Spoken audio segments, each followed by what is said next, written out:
Magandang araw po. So, nasa part 2 na po tayo ng pagsagot doon sa video nila no nung January 5, 2024. At agad na po nating umpisahan yung iba pa nilang sinasabi. Eto, pakinggan po ninyo maigi. Ang Kabori na yon, wala po yan search natin Meron bang Kabori Codex? Kabori Codex.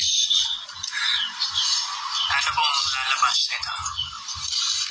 Sabi ng Google, did you mean Kabori's Codex? Yun ang meron. Ayan. So, ang meron daw po Kabori's Codex, wala daw pong Kaburi, no? So, wala naman tayong sinasabi na Kaburi per se, singular, Kaburi lang. Kundi definitive eh. Kaburi na nakabatay sa Western text, yung may 164, ano? Na approve ng UBS Aramaic text. Yun ang ating sinasabi. Wala tayong sinasabing Kaburi per se. Ano? Ngayon, i-replay natin, ano? Patunayan natin na wala tayong sinasabing ganun. So, ipapakita natin video rin na sila ang may nag-record. Ano? Pakita rin natin yung video na yun. Sa gawa 2028. Sige, pakinggan natin siya. Ako pag-update ng record. Pakikita niyo po sa aking premise, ang aking unang sinabi is ang nakalagay sa Kaburi is Church of God. Kasi yun ang nasa Old Syriac. So, tinutukoy ko doon ay yung Kaburi na may 164 colopon na nakabatay doon sa Western text o doon sa Old Syriac, which is approved ng Aramaic text, no? Ang nakalagay Church of God. Hindi po doon sa later copy noong 800 to 1080. Ayun. Nagaling naman sa So, maliwanag po yung aking sinabi, ano, nakaletra na nga sa document eh. Bakit patutunugin mo? Kaburi, per se.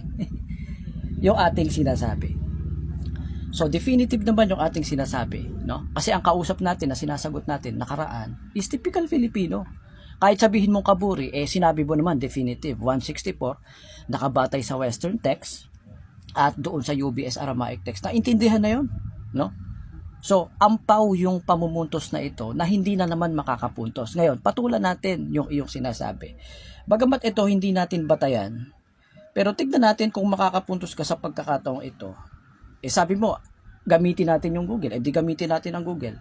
Hindi ko batayan ito, no? Pero dahil yan ang gusto mong laro, ibabalik ko sa'yo yung gusto mong laro. At this time, sa'yo babalik. Ano? Wala na naman punto sa akin. Ikaw na naman ang napuntusan. Magko-content ka na naman yan sa susunod. Tiyak yan.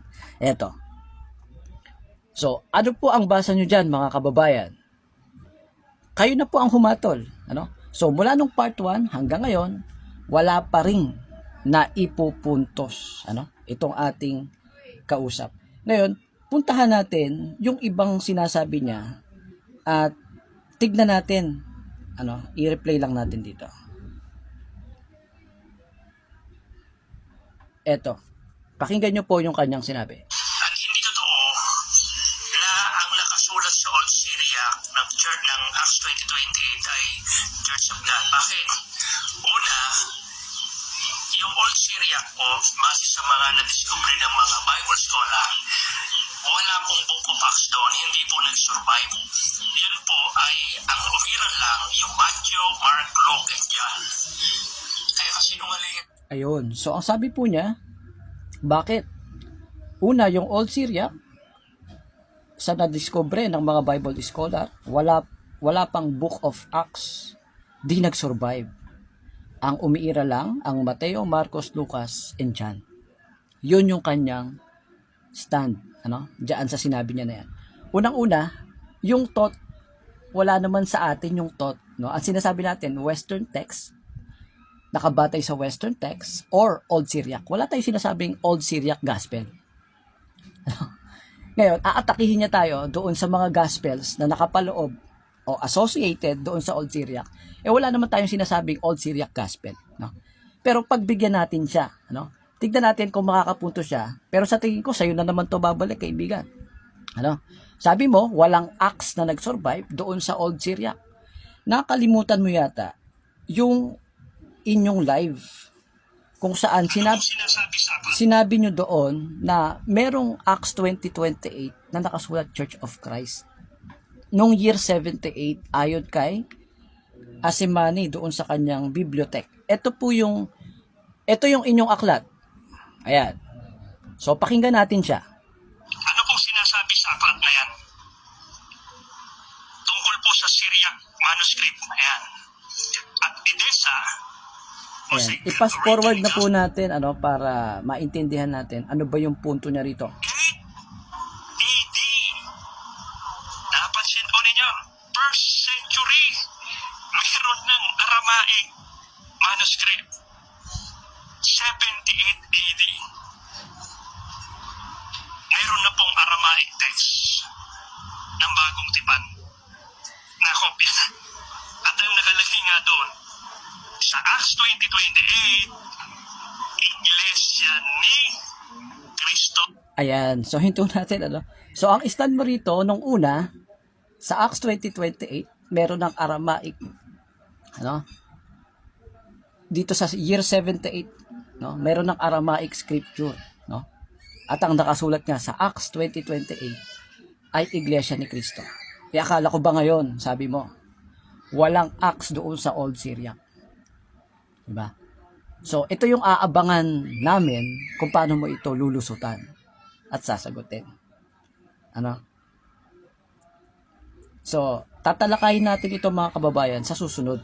Ipinakita ko lang sa inyo yung stand nila nung una. At ngayon, sinasabi na nila, walang Acts sa Old Syriac. Pero sabi nila nung una, meron ng Acts, Iglesia ni Cristo nakasulat, 78 AD. Doon sa Aramaic scripture ng Bagong Tipan. Ayan.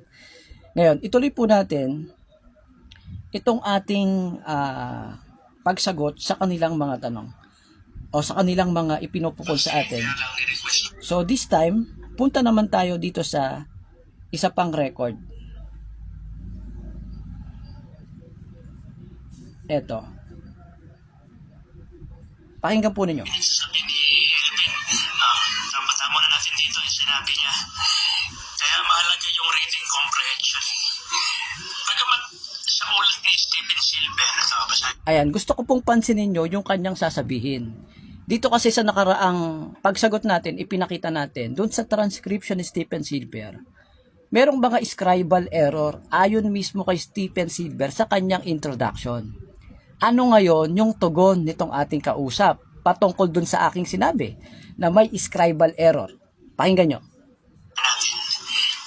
merong mga scribal errors, pero handful lang, konti lang. Ayon. So, inulit lang niya yung sinabi ko. Meron palang scribal error. O, edi inulit mo lang. O, wala na naman punto sa akin. Pareho pala tayo ng stand doon. May scribal error. Ngayon, punta tayo doon sa susunod mong sasabihin. At ating sasagutin naman. Eto, pakinggan nyo maigi to. At mapapansin po ninyo dun sa Book of Acts, wala naman siyang Acts 20:28 particular, wala siyang correction na ginawa doon. At yung sinabi ni Elvin na sa ginawa daw ni Stephen Silver. Ayan. So, particularly daw sa Acts 20:28, wala naman daw ginawang correction si Stephen Silver. Babalik ko ngayon yung tanong sa'yo. Bakit?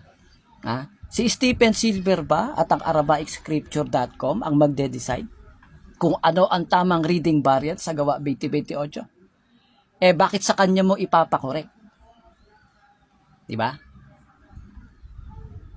Pero kinorek na ng UBS yan. At ang hatol nila, Church of God ang nakasulat sa Gawa 20:28. Yun ang tamang reading variants. Kaya nga may hatol na ang UBS din di ba? Si Bruce Metzger, that is ginagamit ninyo. Ayan sinasabi na niya revision ni Rabola 5th century, no? Kaya ang talagang nakalagay is Church of God. Yan ang tamang reading variant sa Acts 20:28. So wala na namang naipuntos sa atin.